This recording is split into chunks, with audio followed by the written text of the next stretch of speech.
എന്റെ കൃഷ്ണ എന്ന് വിളിച്ചിറുകിക്കൊണ്ട് നിന്റെ ഉള്ളിലെ വേദനകളെല്ലാം നീ എന്നോട് പറയുമ്പോൾ നിന്റെ ഈ കണ്ണുകൾ നിറയാറുണ്ട്. എല്ലാം നാം അറിയുന്നുണ്ട്.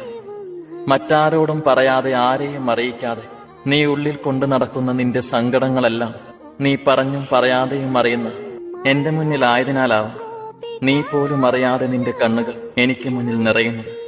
നിന്നെ മനസ്സിലാക്കാൻ കഴിയാത്തവർക്ക് മുന്നിൽ പിന്നെയും പിന്നെയും അത് മനസ്സിലാക്കി കൊടുക്കാൻ നീ നിൽക്കരുത്. അവരിൽ നിനക്കെന്തെങ്കിലും സ്ഥാനം കൽപ്പിച്ചിട്ടുണ്ടെങ്കിൽ അവർക്കെന്നേ നിന്നെ മനസ്സിലാക്കാൻ പറ്റിയേനെ. നീ സങ്കടപ്പെടേണ്ട. നിന്നെ മനസ്സിലാക്കാൻ നിന്റെ ഭഗവാനായ ഞാൻ ഉള്ളിടത്തോളം നിന്റെ വിജയത്തിന്റെ തേരാളി ഞാൻ തന്നെയായിരിക്കും.